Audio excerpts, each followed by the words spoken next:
Hello, Star Trek fans and fans of Starbase 80. I'm just trying to figure out if they're the same group. I think Star Trek fans are a wonderful, gigantic community, and within them is the fans of the Starbase 80. And I'm so glad you're here. I'm Captain John. I am never the reason to be here at Starbase 80. No. What you want is my commanding officer. I mean, literally not my CO, and that's one reason why he's such a great guy to have around. Ladies and gentlemen, the best XO in the fleet, it's Flobo Boys. Still in the engine room, sir, just toiling away, man. How's it going? It's going well. Man, I love the depth to your shot. It looks like that back wall is in Queens. Pretty much. It's the default StreamYard blur effect, but looks so majestic. You know, that is something. You got something going on there. I'm very jealous. Yeah. Flobo, you are on the road. Hey, and look at that. We've got some of our other regulars with us. There's Chris. What's up, Griffin? Oh, it's always a pleasure. There's Josh. What's up, Josh? Now you are back on the East Coast for just a couple more days, Flobo. Actually, it's my last night in Brooklyn. I'm flying out tomorrow morning. Yeah, my brother's birthday is today, the actual Sunday, and so he's celebrating with him. Back on a plane to LA tomorrow, into my normal Green Lantern on my dresser studio. I usually do it. So. Hey, man, has it been a long, strange trip? It's been a strange one because I'm with my parents, so it's like even though I'm like pushing 40, I'm still in my parents' basement talking about Star Trek. So I've made it. I've made it, y'all. Well, as you push 40 and I push 60, let us bring some youth into the room, and we've got our guests for this very. Is it a special episode? I don't know. It's kind of typical for us, actually, to have great guests matched up with a great episode. And here they are right now, two of my favorite people and two of my favorite people in the world of professional wrestling. It is American Oni and Pris. Hi, guys. Hi. How's your morning going? The American Gothic of wildness. I love the yes. Hershey's jug is making its appearance on the show, I think, for the first time. Yeah. No, it's been here. It's been here before, I believe. Have you brought your Hershey's jug before? Of course. For the swigging. Yeah. Well, Griffin and I are getting drinks next time, so bring the Hershey's jug. We're gonna have a good time. Well, and I'll bring the hot dog straws. Thanks for joining us, Craig Robinson. We have got a very unusual episode tonight for Star Trek. Not necessarily for us, but for Star Trek. And that is, this was a groundbreaking episode. I'm just going to cut right through it. The episode is, of course, called Rejoined. Looking at my notes, Rejoined. And it is the one with the lesbian kiss. How degrading or creepy is it to refer to it as just that? Oni and Pris? A little bit. I mean, it is what it is. I was sitting here taking notes, being like, I'm kissing women the wrong way. Like, I had no idea. There's just so many things I'm missing. There's so many steps. A lot of eye contact. I know. I'm an amateur. I'm an amateur. I have to say, I mean, we can't really use, Paramount's intellectual property. I would love to get pictures up on the screen because that looked like a pretty good kiss. I got it. It was a pretty awesome kiss. Well, they knew that it was a big deal. Right. So they made it very momentous. Right. And let's talk about that. The time in which this was done. So this episode went up on October 30th, 1995. I don't know if there's anyone in this room who's too young to remember 1995. Let's assume that's true of all of you. But just for me, pretend that you were into it in 1995. Did you hear about this? Because this was a little bit of a controversy that went out, through the various entertainment media outlets. I remember hearing a story that Entertainment Tonight actually wanted to have a camera on set so that they could record the kiss and show it from their angle. And Avery Brooks, who, of course, the star of the show as Benjamin Sisko, but also the director of this episode, Avery Brooks said, nope, you're not getting your own shot of this. If people want to see this, they will watch the episode, see the entire thing in context. How awesome is Avery Brooks?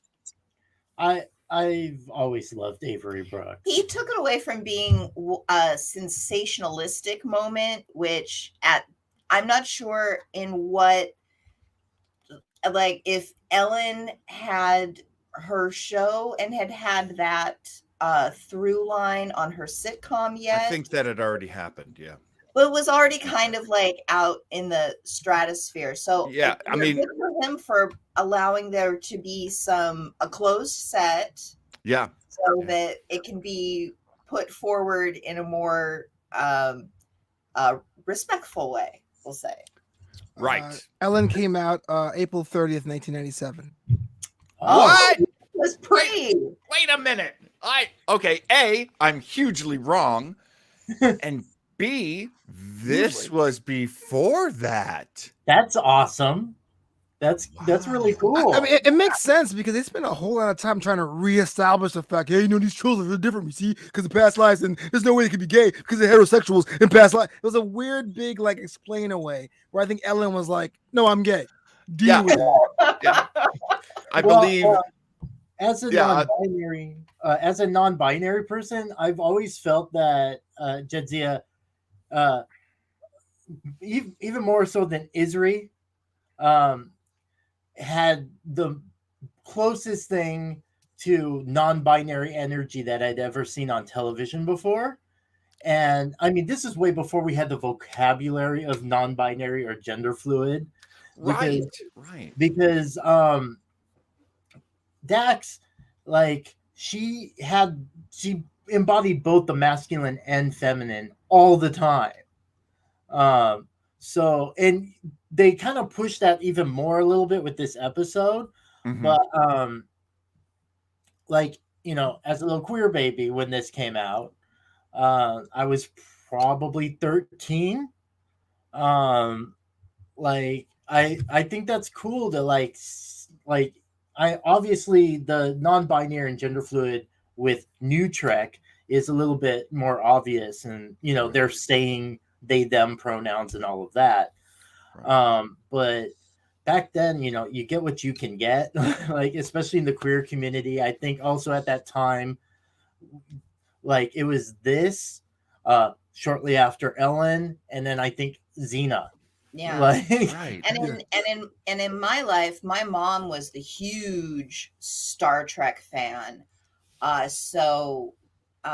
And additionally, because of the time period that this took place in, and because of living in Los Angeles, my parents had a lot of friends who were gay, and they also had several friends who had passed away from AIDS. Right. So my mother was especially embracing of Star Trek, which has always been about diversity and has always been about acceptance, that they were taking the time to showcase, maybe not in the most realistic way, but at least for middle America, let's say, kind of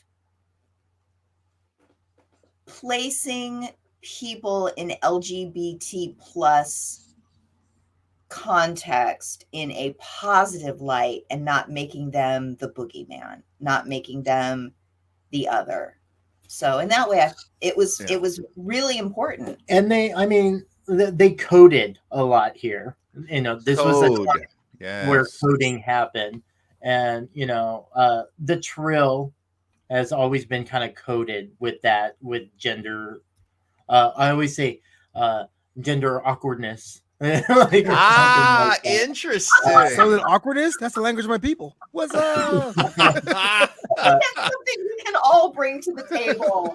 I mean, yes, very much. I also like that with the coding of this episode, they also coded homophobia in a way, because you had the other Trill talking about things being unnatural and the risk of being ostracized and cut off. And that's something that's always happened within the queer community. John and I, Flob, I don't think you've ever met, but John and I have a friend named Mike Chapman. And Mike Chapman and I went to college together as well. And we were founding members of the Gay Straight Alliance for our college. And I remember growing up in a conservative area, Mike always had, Mike lived with his mom, who was very sweet and very supportive.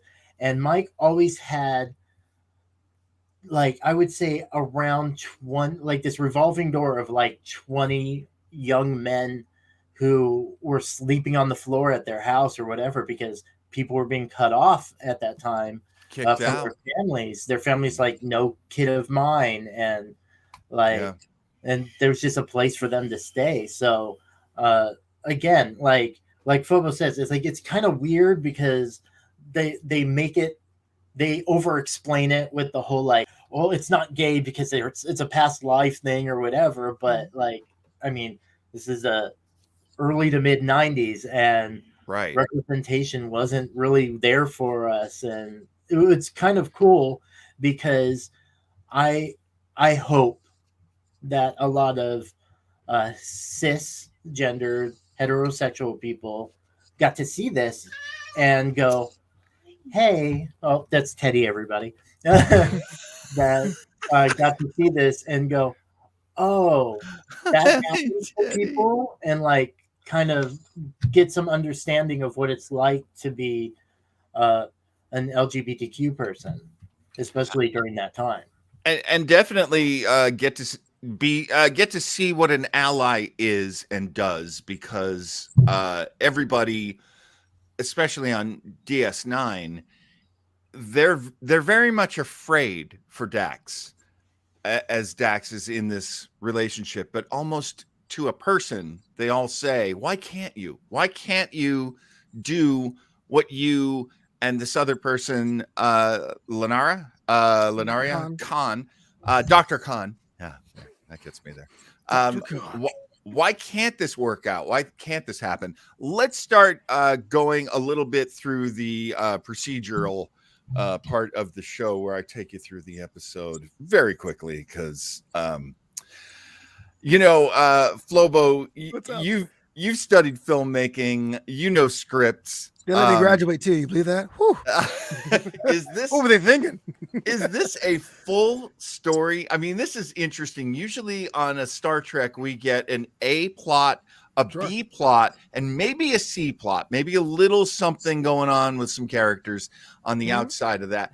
This one doesn't feel like that. So typically this would be called a hybrid script, or an A 1 or 2. So there's an A plot and a B plot, but both plots involve the same character. Some science mumbo jumbo thrown in there. That really means a confidence in the strength of the story or the main actress, in this case, Jadzia Dax. But for me, I kind of tune out anything to do with science, which is kind of ironic for Star Trek. Go back to the whole wives thing. I've seen Hancock. That was a good movie. Go back to that. You know what I mean? No, on that point, it's so funny. Before, I don't know, you guys remember, not that long ago, there was this giant gap where there was no Star Trek on TV. Yeah. And post Enterprise. During that end, the end of that, I was actually writing what I wanted to be like a fan series based in the Star Trek universe. And I had asked John, because I wanted John to be the engineer. And I was talking to him. And the first thing that John said to me was, I would love to be on your show. I love working with you. However, there it is. I hate technobabble. Which is fair. Fair. Because even writing technobabble, I mean, Star Trek not so bad because it's well established. So you can Right. kind of like refer back to, and they have books of schematics for both the Star Trek and the Star Wars universes and all of their machines and all of their ships. However, it's still a lot. It's a lot of gobbledygook, you know, made up words and strung together. But yeah, I just don't want to, you know, like, oh, I only have 3 lines this week, and they're all like, the Duke Land is going with the plasma black landed. What are you, mad, Captain John? The Black And now I'm done because all I had to do this episode was yell a bunch of technical stuff. I just remember it's insane. I feel the actress who played B'Elanna Torres was being directed by LeVar Burton on an episode. I just remember reading this story about it, and at one point he like takes her aside because she can't get the technobabble right, and then like they knock it out in one take after that. But I'm like, it shouldn't have to be this hard. Roxanne Dawson. Just acting. I mean, it was a very valid point. It was a very valid point. Do you think LeVar Burton as Geordi was like writing it down, like giving her a mini masterclass of like, no, this is how this works. And this is how in the world of acting, he might have just said, look, imagine that you're describing a delicious piece of food. Yeah. I mean, there's all kinds of ways to get you there, but different ways. But usually, like, we understand science is not one of them. Right. Okay, here we go. So I do want to point out that this episode starts off with a little scene, a cute little teaser scene where Dax is down in the bar with Quark and Dr. Bashir, and she's doing magic. And one thing I love about this scene is that Quark has a very like Ferengi response to the magic, which is, aha! I know how you did this. You produced an egg from your mouth. Well, you must have beamed it into your mouth from a transporter. and it's just like he's just like trying to figure out. Bashir's like, look, just enjoy it. I actually wrote something about that in my notes too, because I love that she does the coin from the ear trick with the stick of latinum. Yeah. And the first thing Quark does is reach for his pocket, like, did she pickpocket me? And little fun fact about me, although I enjoy magic, we've been to the Magic Castle several times. I always like to enjoy from a distance because I don't trust magicians not to pickpocket me. What? Are you kidding me? I've seen it happen so many times. Wait, what? If my next trick, yoink. Have you ever seen they do the trick where suddenly they have your watch? And like, that's just too much for you. That's too far for you. No. I really wanted to see like a special edition of Penn and Teller Fool Us with a Ferengi as a special guest host judge, and just watch them just like completely go through breakdown trying to figure out the simplest things. Don't trust that human. All right, now from there, Dax gets pulled over. She's going to greet a Trill science team. So we've got some visitors to the station. Dr. Hanor Pren, Dr. Bajal Ottner, but most importantly, Dr. Lanara Khan. Mm-hmm. And we get that one of those great, only in Star Trek moments, where Kira says, "You know that woman." And Dax says, "I know her. She used to be my wife." Bum, bum, bum. I also would like to point out that one of my favorite characters, and John knows this, one of my favorite characters in all of Star Trek, Worf, doesn't pick up on anything. Just has no. Worf is awkward. I didn't even notice that. Yeah, Worf is awkwardness personified. So when other awkwardness happens, he just glances over it like that's just how people I did too. I watched it like, hey, this is my first Wharf DSM episode. Sweet sash, bro. Totally forgot the fact. Totally forgot the fact that his ex-wife is there, or her ex-wife is there. Are you kidding me? Yeah, so he just has like, okay, like everybody else is like, ooh, in this moment, except Worf's like, okay, we have to go now. Just moves on. You know, Wharf is so funny in this episode. I do have to skip ahead a little bit to the scene where Kira and Wharf are sitting there. I can't remember who else is there. And she's talking about dreams. And she says, what do Klingons dream about? And he says, things that would send cold chills down your spine and wake you in the middle of the night. No, it is better that you do not know. Excuse me. That was pretty good. What? So, to which Kira says, which Kira says, I can never tell when he's joking. So in that moment, I love all of that. So in that moment, I turned to Robin and I'm like, I think I know why I like Worf. Worf's my dad. Because my dad acts the exact same way. I get like it's hard to tell if he's joking or not last time, and my dad will say weird stuff like that, deadpan, and just walk off. I will say this: some neurodivergency in Wharf. Yeah. Hey, man, he's just his own flavor. Like he's nobody's Klingon. He's his own Klingon. Right. That's one of the things you gotta love about Wharf. You also got a picture like, I know this is not a Wharf episode at all, but on Wharf episodes, most Klingons are like, Wharf is weird. Yeah. Well, one of the appealing things about Wharf is that he's got a foot in more than one world. You know, we could say two, but I think even more than two. He's an outsider. He's been an outsider his whole life. Very interesting character. I would suggest, and correct me if I'm wrong, Flobo, can a director do this? I would suggest a lot of what happens that's so funny in this episode comes from the director, our own Avery Brooks. Do you think so? Well, when it comes to TV, it's usually a writer's medium. So a director of that level is usually a traffic cop. They may have some suggestions or some camera selections, but it's usually the executive producer or the head writer of the episode who's on the set saying, no, do this, emphasize this. That's changed with Prestige Television, but Avery Brooks is probably doing his, his more of his takes and it's more of his camera pushes, I should say. And I'm going to say, too, a lot of framing. In this one, you can see a lot of shots that have a really interesting depth to them.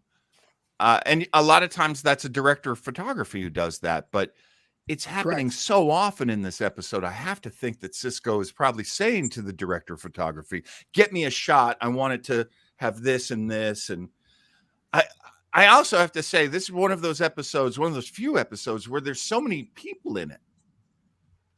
And again, I have to wonder if it's the sort of leadership of Avery Brooks as the star of the show who's now directing. For example, skipping ahead, there is the reception where the Trill scientists are being, honored. And in that scene, I don't know if you noticed this, but Renee Aubergenois as Odo is in the background. That's the only appearance he makes in this episode.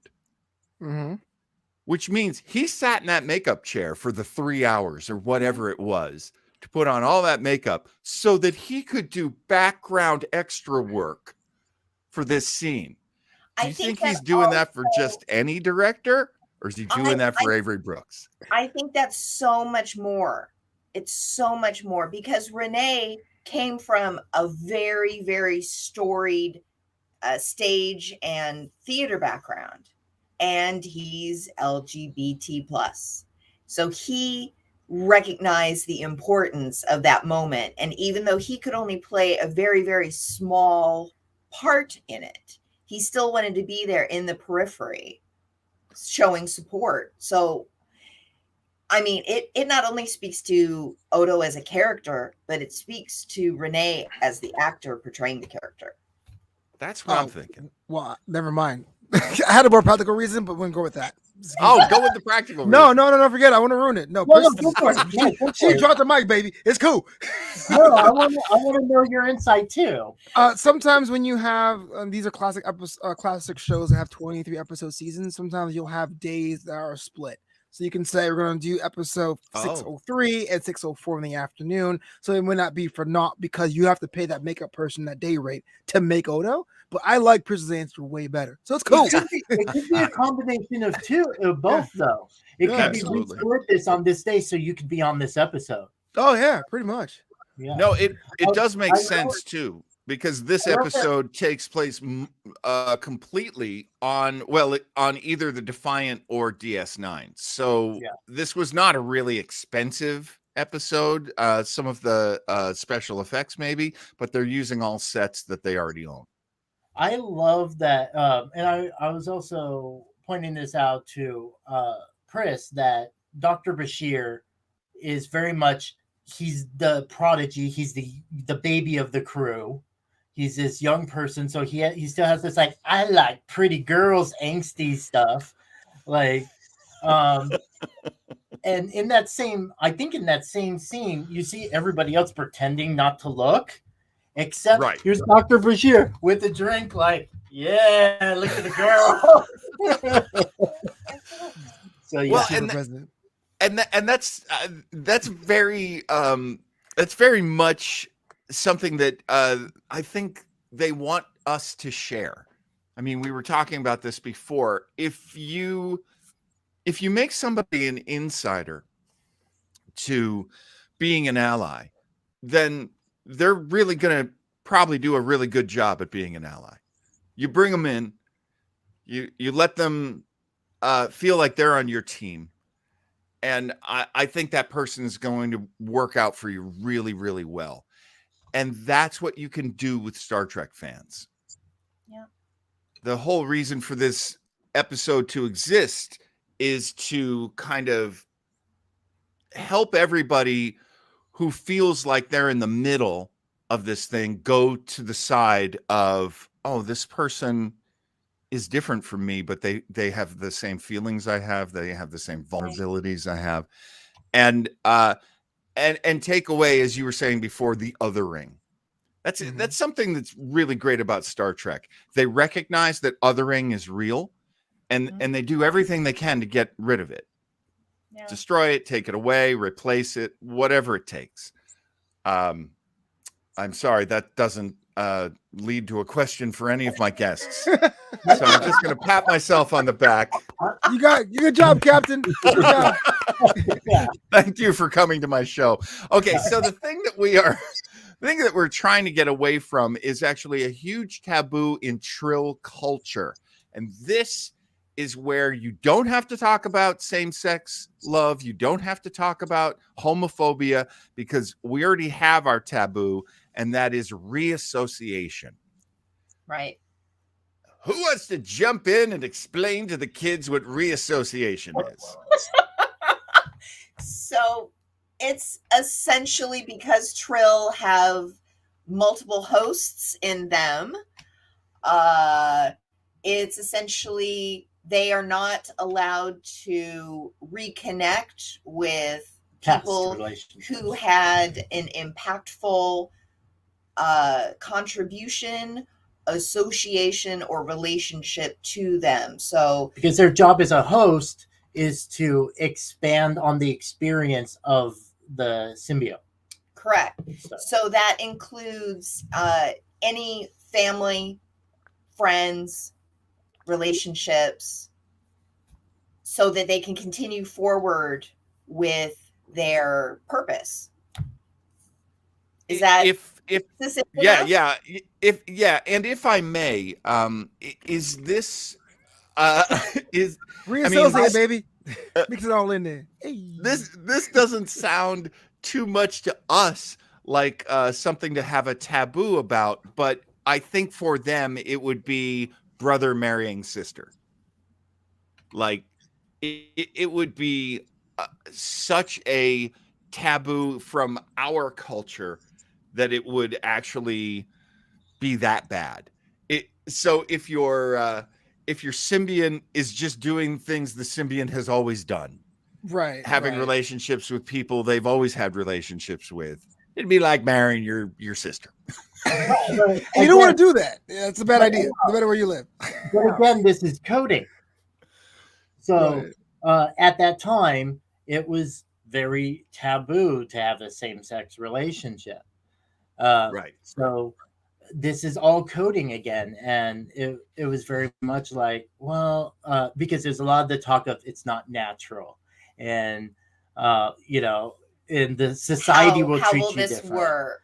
And even Cisco, I have very supportive parents, but in talking with other people in my community, there has been an experience that a lot of queer people would have where sometimes they'll come down to their parents and their parents don't care that they're gay, but they're scared what's going to happen to them in their society as a gay person. Mm-hmm. And that's the conversation Cisco and Dax had, where, old man, I know you and I know you can handle this, but, have you thought of how society's going to treat you and her and, all of that. And that's very much a conversation that a lot of parents have, because parents want to support. I like to think that most parents want to support their kids and they want to see them do well. But sometimes the fear that parents have in having a queer child is, what's society going to do to my baby? Yeah, absolutely. And so there's more of that too. So. Yes. And reassociation comes with a really terrible punishment in Trill society, which is you'll be exiled. And then your symbiont will never find another Trill host, and actually never find another host. If the Trills don't allow the symbiont to find another host, no one else is qualified to do it. Right. Which means that the symbiont, who can live for centuries and centuries, is then left to die. Yeah. Are we feeling the pressure from this? No. and Flobo, why no? I'm trying to figure. Okay, I get the whole not go back to parents of old hosts or whatever, but relationships, you're basically encouraging Trill not to bang, right? So you have these Trill things and you want more Trill to be happening, but they can't connect again. Like, what is going on? You know how hard it is if I did Tinder there, John, and now I can't even go to half the population of my people. Sucks. So here's the thing, Flobo. Okay. This is takeaway the othering, because you're seeing it as, well, why can't these people be together? Mm-hmm. And as a queer person, we are constantly trying to get that message out to people who think that queer people shouldn't be together. Yeah. It's always like, because us and allies like yourselves, it's always been like, it doesn't make sense. Why can't these queer people who love each other be together? Right. And there's a whole society out there that fights that. It's the same thing. Right. So wrong. Yeah. We want more Trill love, baby. We see this played out in a series of scenes that pretty much take up Act 3, but it's so interesting how it's done. And I say that in a, oh, well, hats off to you, sir. And also in the, oh, really? You had to go. It's so, okay. So you've got Dr. Khan and Dax. They bring a chaperone, Dr. Bashir, to dinner. They have dinner together. They spend the whole time reconnecting. He is bored out of his mind. I think it's hilarious. If you ever see any shots from that scene, how it's framed, it's like the two of them are just having so much fun, and he's literally in the background doing this. Yeah, they were practically sharing a milkshake. I also noticed, because you mentioned earlier that you think that there a lot of the good framing came from Avery, and in this scene in particular. So one of my acting mentors had pointed out that because they've been acting for many, many years, since the 60s, and they said in television it took a long time for actors to look at each other. Mhm. Oh yeah. Like they're always like kind of looking off to the side, or kind of so the camera gets a better shot of their face. Right. But what I loved about this framing here is you could tell that the two actresses were looking dead in each other's eyes. They did Right. not want to look at anyone else in the building. Yeah. Like even though he's right there, they are locked on each other. And that wasn't necessarily something that was common and even in Star Trek, of having those shots of actors just looking dead in each other's eyes like that. That's very true. Actually, Susanna Thompson said of this episode that it was one of the first times she'd ever done episodic television, and she's done many, many different parts on episodic television. It's one of the only times she was ever called in early for rehearsals. Another great thing is, here's Avery Brooks going, we have to have rehearsals. You don't usually do that on TV. You rehearse on the set. You get there, they hand you a little page. It's got your lines on it. You go, okay, got it. Because you've looked at your lines other times too. And then you run it maybe 2 or 3 times without them rolling. And then they roll, and then you move. That's television, man. You got a whole week. How much of that too was maybe I was Star Trek on CBS at this time? No, syndication. Okay. So how much of it was someone from network wanting to be on set and making sure that like no one was going to be too no one was going to be clutching their pearls too tightly? That's possible. I mean, I have never been. I've never been on a set shooting a show where network people didn't just come down whenever they wanted to. I think we've all experienced that at different times. And we're talking about Paramount here too. So if you're an exec with Paramount, I imagine you feel like you swing a pretty big stick and you can go just about anywhere you want, which brings us back to your point from before, Pris, how important it was for Avery Brooks to close down that set and not treat it like, hey, it's, a little porny thing that we can all enjoy in a porny way. Yeah. One of my favorite adjectives, porny. I love that scene where Dr. Bashir finds out that Ensign Tyler has broken his leg, and he's like, oh, good. Yeah. Off he goes. Leaving Dax and Khan together, and then they start holding hands. So you get creepy. You get that little, like queer movie moment of like, oh, the hands are touching. It's so sexy because they're not allowed to do this. It's taboo. And then the camera moves and there's Dr. Pren watching them. Horrifying. Horrifying. So, I mean, that's how I feel whenever I walk outside of our door. Like, I just know there's at least 6 or 7 people with that expression on their face as I walk on by merrily on the street. It's the price we pay for being fabulous.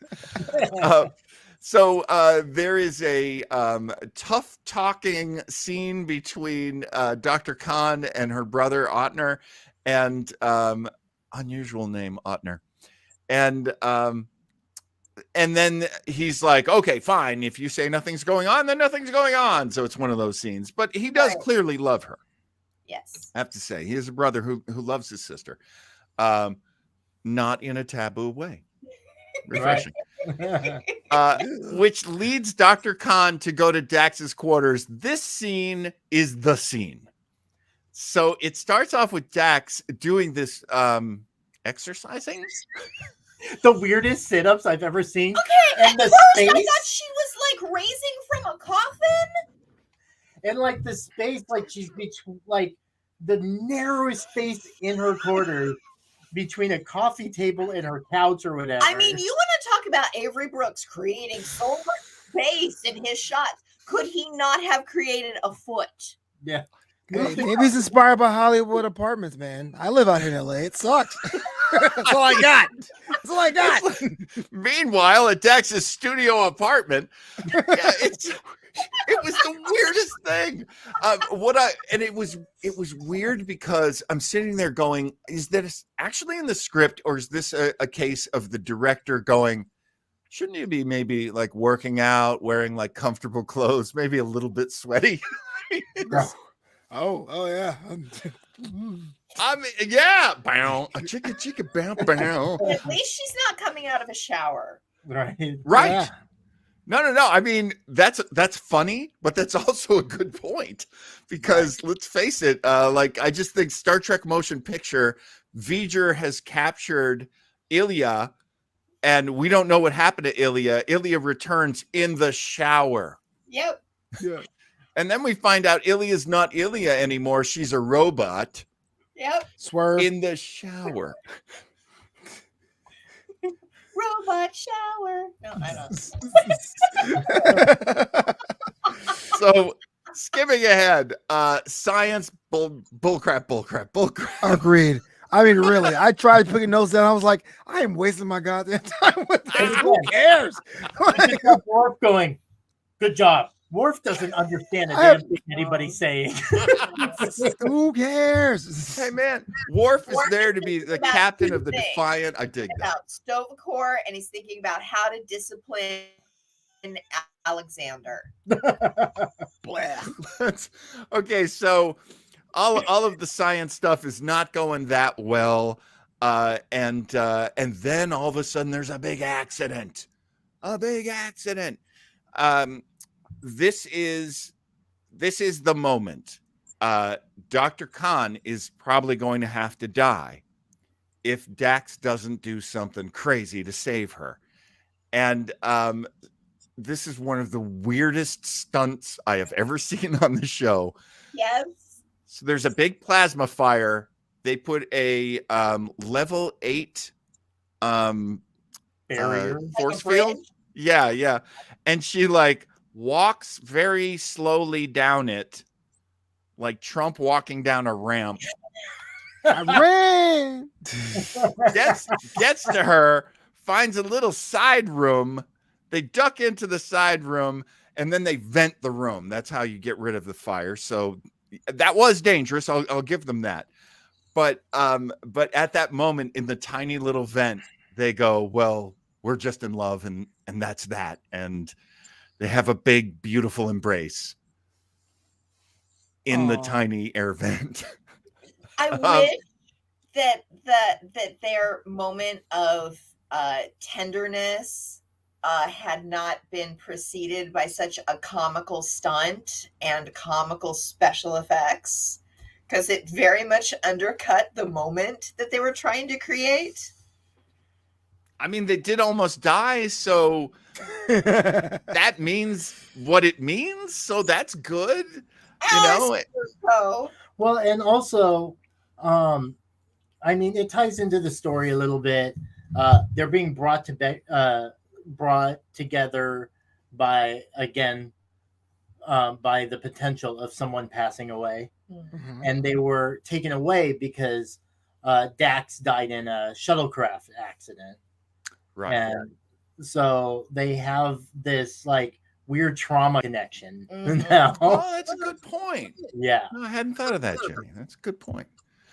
All right, so we've got a final scene where basically Dax is thanked by Dr. Khan's brother for rescuing his sister, and he will leave them to their privacy. And that's is this a win? Is this like the brothers like, look, I understand you two love each other and that's okay? Or is he still holding out hope that this is not going to go any further and we won't lose you guys to exile? I think a little bit of both. I think at this point it's like he doesn't disapprove of Dax as a person, and that's his way of saying like, I realize what's going on here and what you guys mean to each other. But I think he still like wants it to just go away. Like doesn't want it to be. Yeah, like I'm imagining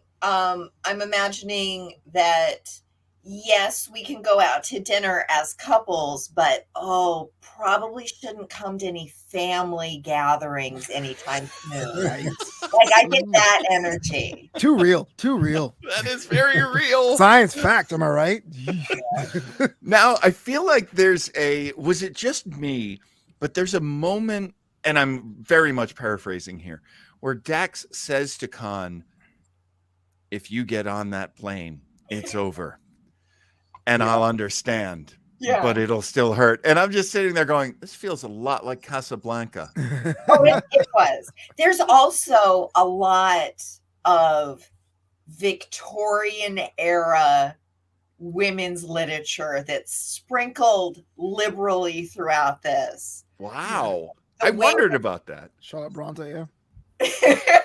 I mean, just the looking and lusting. There's a lot of Alexander Pope The references. trying not to touch each other. Trying not to touch each other. There's also the Lord Byron voice of looking and lusting is not love. You need to have something like more substantial to qualify it as such. There's a lot of long, awkward gazes. There's a lot of gazes. Gazes. You know, SB 80, we support the gazes. Yeah. Oh my Love God. our gazes. I was gonna be like, I don't like puns. Wait. Let me read see what he said first before I disagree. So glad I waited. So glad. For example, you can thumb through just about any Jane Austen novel, and you can find an equivalent to the it's not 10 forward on Deep Space Nine. What is the area? Quark's Bar. Oh, Quark's Bar. You can find an equivalent to that scene where you have a bunch of people that very much have these cultured outward presentations, but they're just nosy.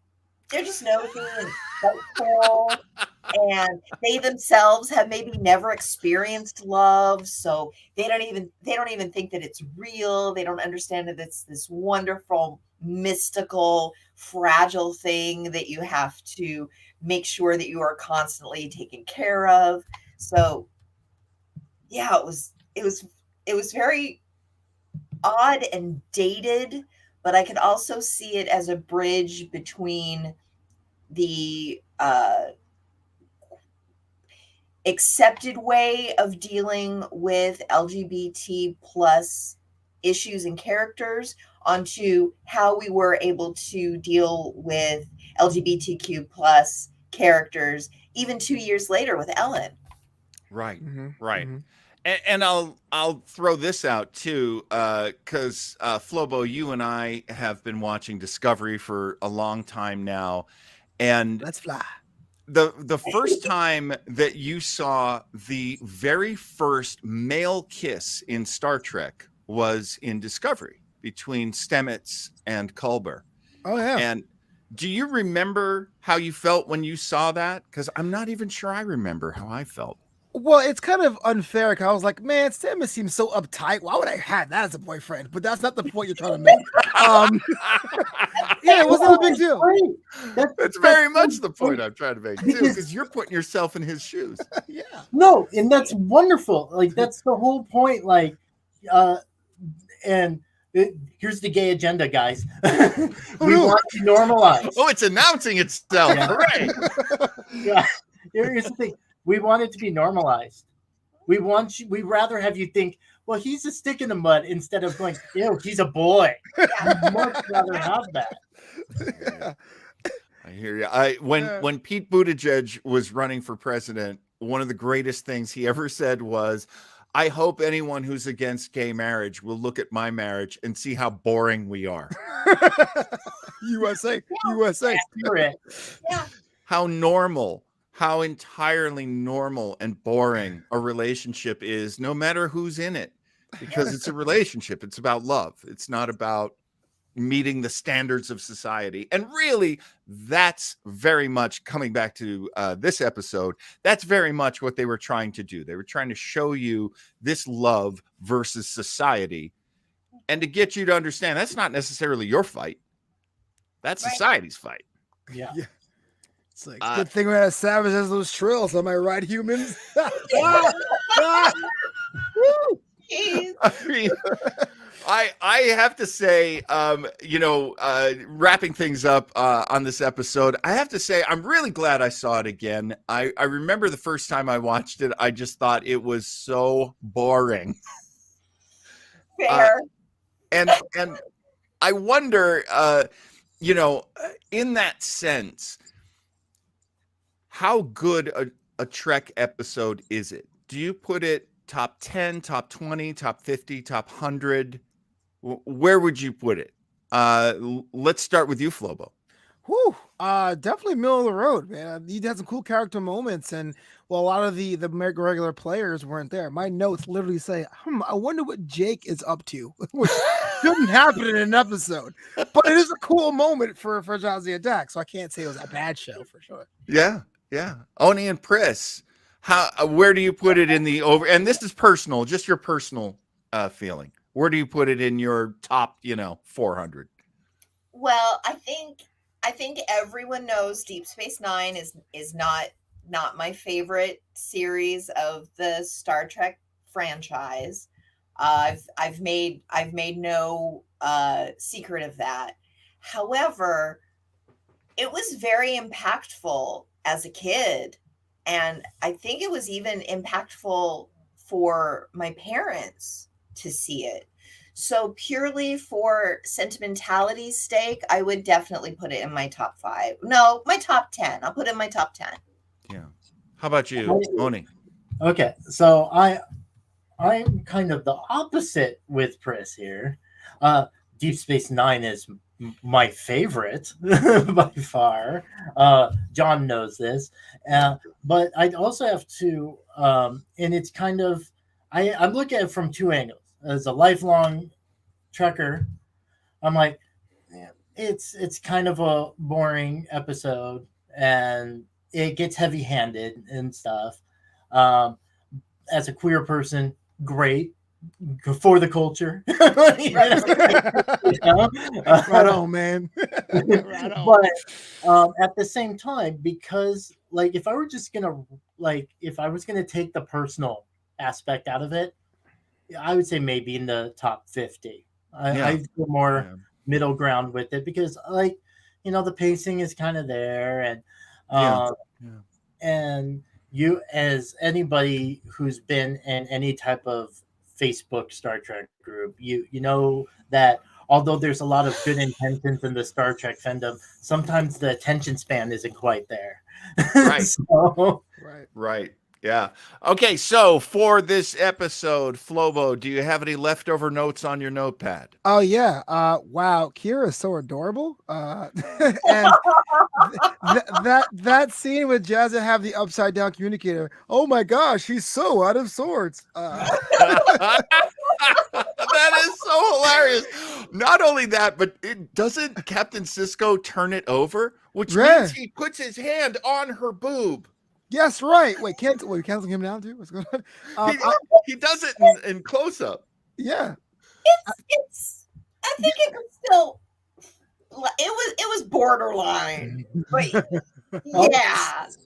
So as a person with a weird gender, as I constantly tell people, I will say it's interesting that as close as Sisko and her are, he's always going to misgender her, and that's part of his little pet name with her. It's old man, and it's so it's does Sisko even really see Dax as a woman at all? So I feel like there's a thing there.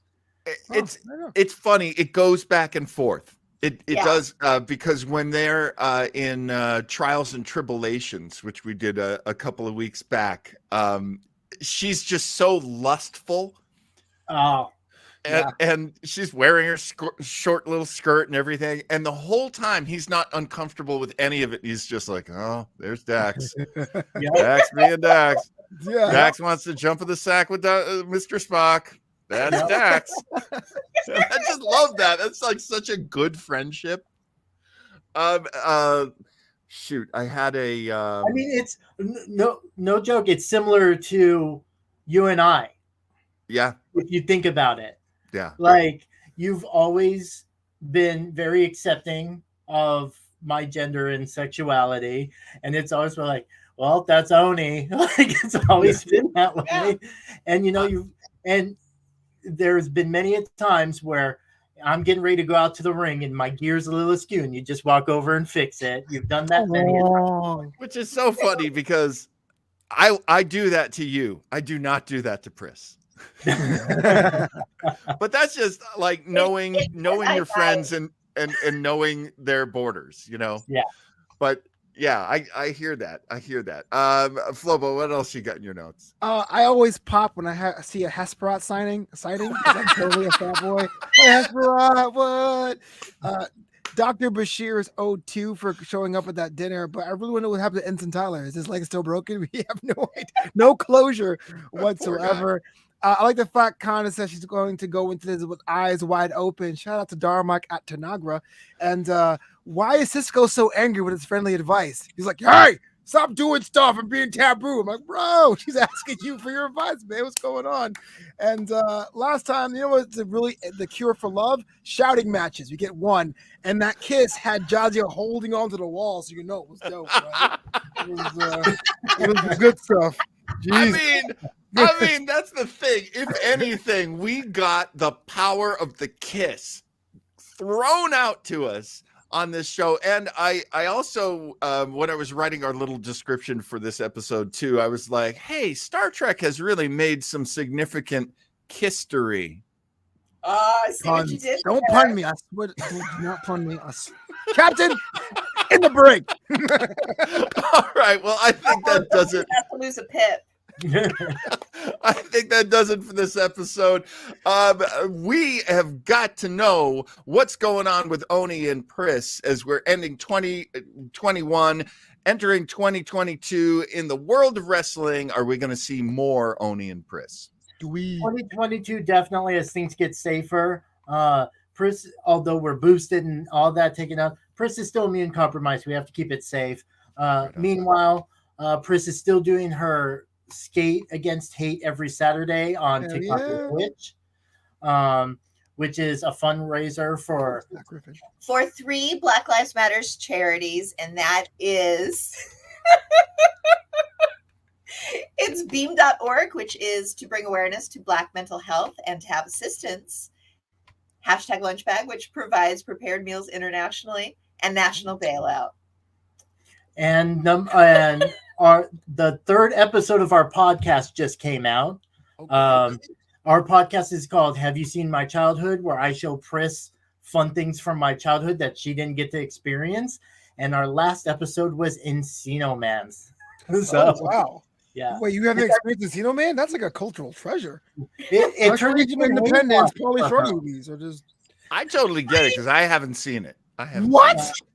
Yeah. I'm probably never going to get above the belly room at the Comedy Store because of my feelings about Pauly Shore.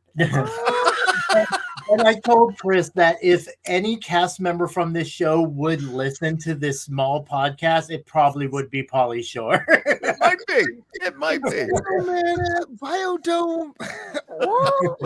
Flobo Boys, how can people reach you and find you and enjoy you? I'm shocked that no one sees Pauly Shore movies on the side of the road. No, you can follow me at Flobo Boys on Twitter. Got the Patreon, patreon.com/Flobo Boys. Bonus content happening. And don't forget Commander's Log, our sister show, every Thursday, 7 p.m. Eastern, 4 p.m. Pacific, right there on youtube.com/Flobo Boys. My children, we are done with another one. Thanks to everybody over in the comments and everybody who tuned in. We appreciate you so much. My goodness, I said this was going to be a short show, and it was because we came in on time. When has that ever happened? Thank you so much, Oni and Chris, for being our guests. Thank you so much, Flobo Boys. And thank you for watching.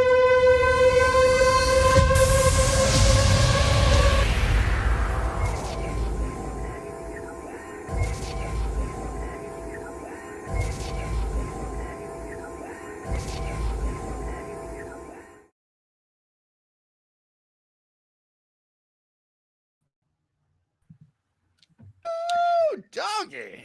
Always a great time. Gotta run, but it's gotta Right on. do it Oh, it again. was nice to see Right you on. for a second, Thank you, Flobo. Flobo. Yeah, nice to see you too. Holiday We season. gotta get you back in Starbase 80 is getting Commander's Log. We'll make it happen.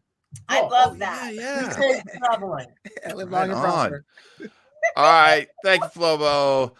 Oh, thank you so much, kids. Oh, it's our pleasure. We love you. Always. Yeah, we You- have to get going pretty soon because okay, I have I indigenous have to- business to do. I have to tell you Ooh. a funny story. real Indigi quick. business.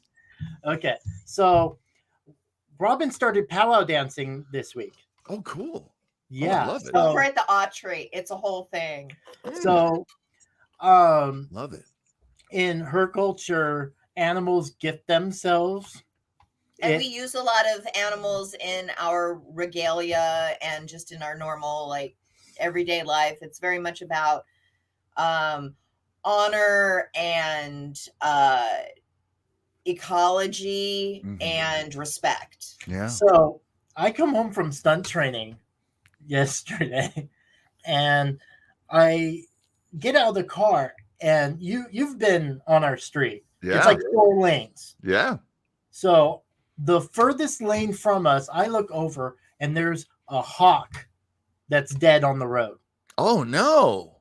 Yeah, what it looks like happened because like about 10 feet away, there was some kind of other prey or roadkill. So it looked like the hawk was either killed it or it was scavenging, and then a car struck it. Oh, wow. So I was looking at it and I'm like, and the hawks have been around our area and they drop feathers and stuff like that. And Robin's probably the only person in our neighborhood that's legally able to keep said feathers and stuff like that. Wow. Yeah.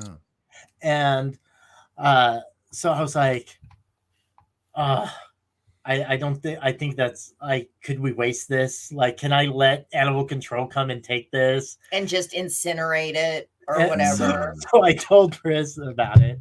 And she was just like, it's gross and I'm not going to tell you what to do. And she's like, but it is kind of waste. And I was like, forget it. So I got the little shovel I have and I went outside and I scooped it up and I'm running across Alameda. Cars are honking on me with this bird on a shovel. So what we're going to do is we have a friend who works with a lot of like dead animals and stuff like that. So the hawk is in a box right now. Right. And we're going to take it over to their house because they also have snakes and things. So they have an outside freezer where they keep their mice. So they're going to let us store it while we figure out what we need to do. And then I've already contacted my Blackfeet sister about like, what is the appropriate way to move forward with this? Because I already did the prayers. I already smudged it and did all that kind of stuff. So, right on. But yeah, it's a whole. He's beautiful. He's beautiful. But yeah, I didn't want to send. I never like to tell Oni what to do unless we're in a wrestling situation. So yeah, that's our day. We're gonna go drop off a hawk, and then our merman friend is coming over. Yeah, and we're probably gonna make our first batch of Christmas cookies today. Hey. So yeah, it's funny. We actually made a funny TikTok about it, and it's that scene from Sweeney Todd where they had just killed the priest, and Mrs. Lovett says, "It's an awful shame." Right. Yeah. It's what a waste or whatever. She's singing that part. So we did a TikTok like lip syncing that, and Sweeney just says shame in it. So I said shame, and I pick up my shovel and I walk off. And then like because TikTok we'll put it on our Instagrams. So TikTok is really good with their algorithm. Yeah. And because of that, we have a lot of interactions with other indigenous people on the app. Oh, that's great. Yeah. So it's blowing up. I woke up. It has like 1,600 views and What? Yeah. Oh my gosh. And it was Way to posted connect. like 2:00 in the morning or something. So Hey Yeah. man, you never know when